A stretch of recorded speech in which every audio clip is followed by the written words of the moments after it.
These are, in my opinion, some of the most perfect fragrances that we have here on planet Earth right now. Perfect composition, perfect note breakdown, perfect perfumery in a bottle, perfect performance, and, you know, might even be perfect for, you know, that kind of thing. Let's start off with a really easy one. This is Eau Sauvage Parfum by Christian Dior. This is just absolutely perfect in almost every which way. The projection longevity has gone down since some reformulations, but it is really stuck through with the scent and the DNA. This is that classic 1950s to 1960s male perfumery, rebottled, reimagined for a modern audience. The thing that's perfect about this is that scrappy neroli that dominated the 50s and the 60s men's fragrance trend. What I love about this is it fluctuates from being a cold, icy, stern fragrance, kind of like a cold and icy 1950s businessman, but yet it also really warms you up and is perfect in the summertime. Now, on the other end of this is this is Amber by Prada, and this is sort of the antithesis in a way to Eau Sauvage Parfum, because this is quite an effeminate and soft fragrance. It's still masculine. The Italians believe, their mindset is that the cleaner a man smells, the sexier a man smells. It has got the ambery vanilla accord that's beautiful, but it also has a lot of soap in this. And the projection longevity for a cleanly, soapy fragrance is staggering. From one Prada to another, this is LUNNA Rossa Carbon. Look, Prada in general are one of the most technically sound designer houses in the entire game, so I could have put a lot of Pradas on this, but I wanted to limit it. But I had to have two. This is indeed like Dior Sauvage, but cleaner, as you'd imagine. Prada are the clean, soapy house. It takes Sauvage and it guts all of the metallic and steel aesthetic that's in Sauvage and instead replaces it with a very, very nourishing sort of baking soda kind of smell. And this smells like Sauvage mixed with your clothes coming straight out of the dryer, and the projection longevity again is pretty astonishing for what this is. If we want to talk about just purely people pleasing and compliments, this might be your stop right here. This is a gigantic people pleaser. Next up is one of the most underrated fragrances in the game. This is BVLGARI Mane Essence, and there is another BVLGARI on this list. Of course, you know probably what that's going to be. This fragrance and that BVLGARI fragrance that we'll talk about later are the two best BVLGARI Man fragrances in my honest opinion. This is again kind of doing the same trick as Prada LUNNA Rossa Carbon. It's taking an already established fragrance, remaking it and cleaning it up quite considerably. This to me is a cleanup of Terre de Hermès by Hermès. I like Terre de Hermès to a degree, but I find that the orange is a little bit too earthy and a little bit too skanky. This picks the orange in the height of the season, cleans it up, shines it up, adds some really, really nice sandalwood, cedarwood, and blackwood, which is an aroma chemical that's used in a lot of the more mainstream fragrances. I think that this is a beautiful reworking of the Terre de Hermès DNA. It's something that I really enjoy, but I think it's just so underrated, and I fear for its life. I think it will probably get discontinued very soon. Next up is Millésime Impérial by Creed. It is my favorite fragrance of all time. This smells as though you're chilling on a beach that's connected to a tropical forest.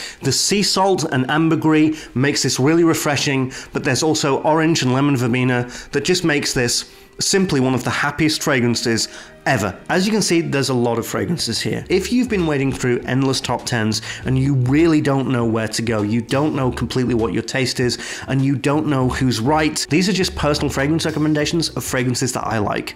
What you need is a bespoke recommendation catered to you, and that's why I do one-to-one Zoom fragrance consultations. For $85, I'm going to give you the power to make your own independent fragrance decisions, and you won't need to watch endless top 10s and endless fragrance content.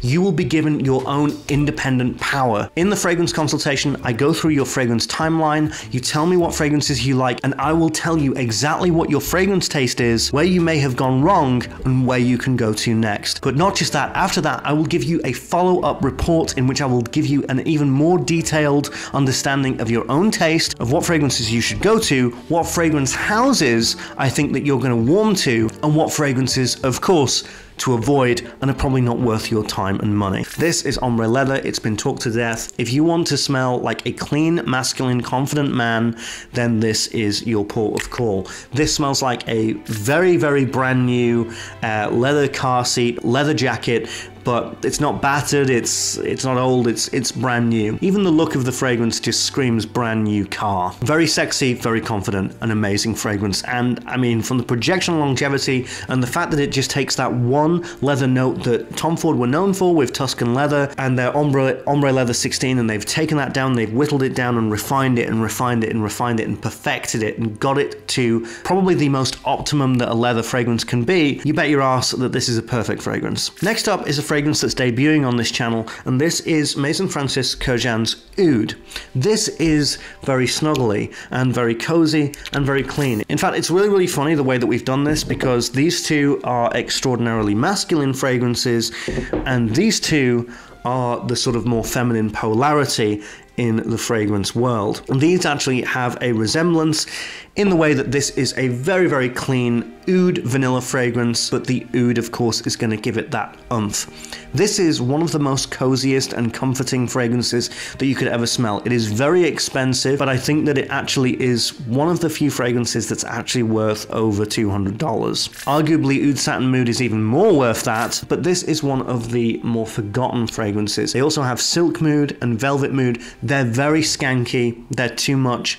I don't really like them. This one is comforting, warming. It is just something else, and I would highly recommend that you check it out. That other Vulgari fragrance, of course, is Man in Black. This pulls the same trick as Ombre Leather, but it is more spicy. This is a very spicy, heavy fragrance, but not too much. It won't smell as though you've thrown allspice all over yourself. It's also got vanilla and lashings of cinnamon. This is a very mysterious fragrance. This is kind of like the Bruce Wayne Batman of the fragrance world. It is the Dark Knight of the fragrance world. It is foreboding and a little bit scary at times, but it is trying to protect the city of Gotham. I mean, what am I talking about? It smells really good. Just check it out. So we've had two Vulgaris. Can we go for two Tom Fords? You know that we can. This is Tom Ford's Noir Extreme Parfum. Look, I don't even know what to say about this fragrance. This is a technical masterclass, because this simultaneously smells like a Victorian Christmas Eve and a little bit like horse droppings. Like I said, this is not the first fragrance that is experimented with this kind of smell, but I think it's actually one of the best. That vanilla and coffee smell that is a sort of dessert makes this very sweet, very inviting, very enjoyable, very Christmassy, but that skanky barnyard oud gives it a whole different dimension that shouldn't completely smell as good as it does, but my god, this is an absolute banger. And finally, if I was to make a top 10 most underrated fragrances of all time, this would probably be in my top 3. This is Frappan's 1270. Frappan, originally a cognac brand, decided to make a fragrance based on their cognac DNA and titled after the year that they were founded, which is 1270. Thanks to Patreon gang, I will now have enough money for the first time to actually buy the real cognac of this. And when I do, I will do what's right for science, and I will drink it and tell you the similarities or differences between that taste and this smell. An amazing fragrance that smells like a party and everybody's drinking pineapple cocktails. Very fruity, a little bit of strawberry, a little bit of raspberry kind of thing going on. A beautiful, beautiful fragrance. Anyway, those were 10 fragrances that I think are absolutely perfect. So please consider subscribing and definitely liking this video. It helps with the algorithm. Thank you so much. I'm the Fragrance Race. Bye.